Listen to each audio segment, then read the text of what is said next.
sitting comfortably? Then we'll begin. Now. One of the smartest ways to make sure you can stay sane is to keep a sense of humor about yourself.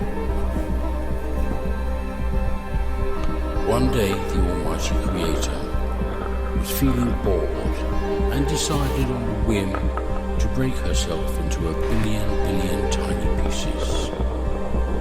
So she did that, and then all the pieces forgot who we were.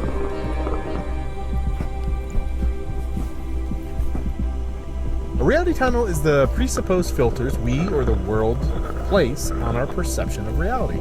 Or my main man Wikiboy would say, reality tunnels is a theory that with a subconscious set of mental filters formed from beliefs and experiences, every individual interprets the same world differently.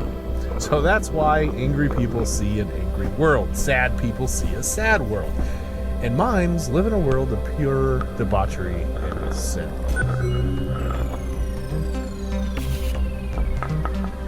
It doesn't really matter what the concept is or the belief is. The thinker's job is to create one of those. And then the prover basically takes this and says, okay, your mind thinks this, whatever.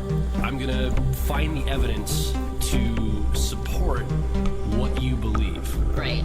Yeah, the thinker's job is actually quite complex. The prover's job is very simple. Kind of a dutiful servant. I think even Wilson says this in his book. It's following what your thinker tells it to do, in a sense. Whatever I'm writing about, it basically comes from the point of view of the Copenhagen interpretation of quantum mechanics, which is whatever model we make of the world, whatever reality tunnel we organize our perceptions into is not the world.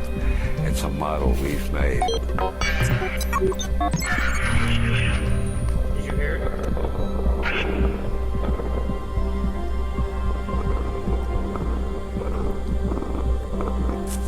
And I know it can feel really real that you've got a life is happening, there's a past and a future, and it can feel really heavy.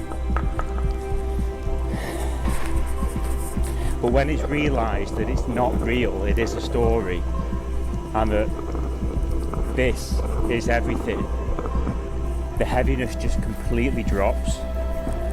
And I mean, this is just weightless, airy, fresh, brand new, always. And it's always been that way.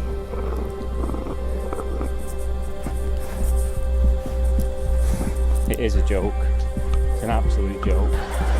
Heavenly Father, above us, beyond us, within us, outside of us, over here, over there, always looking down on us from heaven, trying to tickle us. Get out here, Jesus. Get out here, dude. Get out here, dude. What's his deal, you know? Anybody ever ask that? What's his deal, you know? What's he been through? Quite a bit. Quite a bit. Quite a bit. Some people think God created the universe. Some people think nothing created the universe, which is the funniest guess. And the nothing people make fun of the God people. They say God doesn't exist. I'm like, okay, maybe. But you know what definitely doesn't exist? Nothing. That's the defining characteristic of nothing, is that it doesn't exist. So what are we talking about? Either you think it's God, something you can't see, touch, taste, photograph, and science can't prove, or you think it's nothing, something you can't see, touch, taste, photograph, and science can't prove. But I think we can all agree, if your nothing sometimes spontaneously erupts into everything, that's a pretty goddamn magical fucking nothing, you guys. And ask the nothing people, what happens when you die? They'll tell you, nothing. You go into nothing. I'm like, you mean you merge back with your creator? That's heaven, bitch.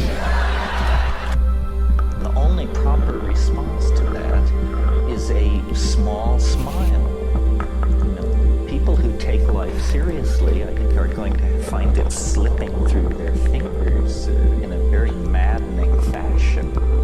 It's a joke, right? Right.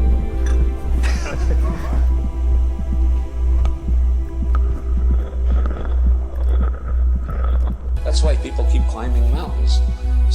top of the Matterhorn and they say, wow, what an achievement. And he says, I want to go off to the Himalayas now. I want to take on K2. That's because he's getting high on mountain climbing. Anything you really deeply enjoy produces peptides.